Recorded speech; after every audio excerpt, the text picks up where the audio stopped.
सोमवती अमावस्या व्रत कथा। एक गरीब ब्राह्मण परिवार था। उस परिवार में पति पत्नी के अलावा एक पुत्री भी थी। वह पुत्री धीरे धीरे बड़ी होने लगी। उस पुत्री में समय और बढ़ती उम्र के साथ सभी स्त्रियोचित गुणों का विकास हो रहा था। वह लड़की सुंदर, संस्कारवान एवं गुणवान थी, किंतु गरीब होने के कारण उसका विवाह नहीं हो पा रहा था। एक दिन उस ब्राह्मण के घर एक साधु महाराज पधारे। वो उस कन्या की सेवा भाव से काफी प्रसन्न हुए। कन्या को लंबी आयु का आशीर्वाद देते हुए साधु ने कहा कि इस कन्या के हथेली में विवाह योग्य रेखा नहीं है। तब ब्राह्मण दंपत्ति ने साधु से उपाय पूछा कि कन्या ऐसा क्या करे कि उसके हाथ में विवाह योग बन जाए। साधु ने कुछ देर विचार करने के बाद अपनी अंतर्दृष्टि से ध्यान करके बताया कि कुछ दूरी पर एक गांव में सोना नाम की धोबिन जाति की एक महिला अपने बेटे और बहू के साथ रहती है, जो बहुत ही आचार विचार और संस्कार संपन्न तथा पतिव्रता है। यदि यह कन्या उसकी सेवा करे और वह महिला इसकी शादी में अपने मांग का सिंदूर लगा दे, इसके बाद इस कन्या का विवाह हो तो इस कन्या का वैधव्य योग मिट सकता है।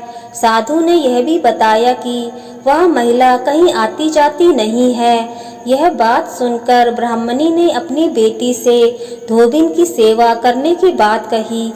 अगले दिन कन्या प्रातः काल ही उठकर सोना धोबिन के घर जाकर साफ सफाई और अन्य सारे काम करके अपने घर वापस आ जाती है।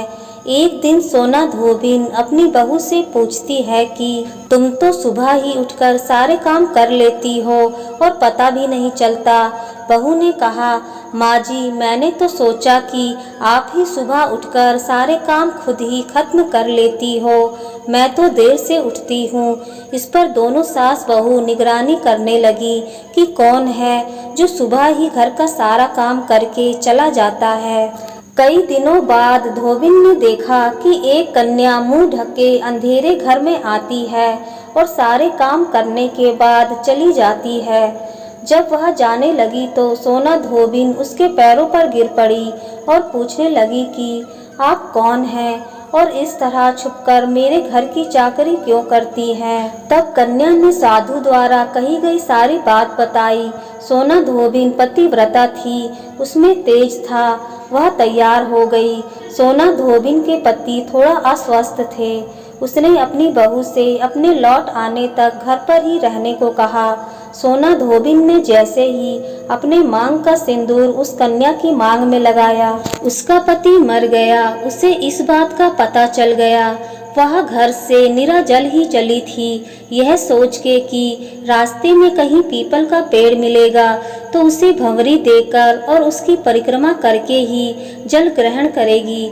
उस दिन सोमवती अमावस्या थी। ब्राह्मण के घर मिले पुए पकवान की जगह उसने ईंट के टुकड़ों से 108 बार भंवरी देकर 108 बार पीपल के पेड़ की परिक्रमा की और इसके बाद जल ग्रहण किया।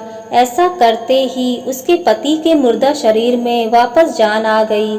धोबिन का पति वापस जीवित हो उठा। इसलिए सोमवती अमावस्या के दिन से शुरू करके जो व्यक्ति हर अमावस्या के दिन भंवरी देता है, उसके सुख और सौभाग्य में वृद्धि होती है। पीपल के पेड़ में सभी देवों का वास होता है, अतः जो व्यक्ति हर अमावस्या को न कर सके, वह सोमवार को पड़ने वाली अमावस्या के दिन 108 वस्तुओं की भंवरी देकर सोना धोबिन और गौरी गणेश का पूजन करता है, उसे अखंड सौभाग्य की प्राप्ति होती है। ऐसी प्रचलित परंपरा है कि पहली सोमवती अमावस्या के दिन धान, पान, हल्दी, सिंदूर और सुपारी की भंवरी दी जाती है। इसके बाद की सोमवती अमावस्या को अपने सामर्थ्य के हिसाब से फल, मिठाई, सुहाग सामग्री, खाने की सामग्री इत्यादि की भंवरी दी जाती है और फिर भंवरी पर चढ़ाया गया सामान किसी सुपात्र ब्राह्मण, ननद या भांजे को दिया जा सकता है। ओम गणेशाय नमः।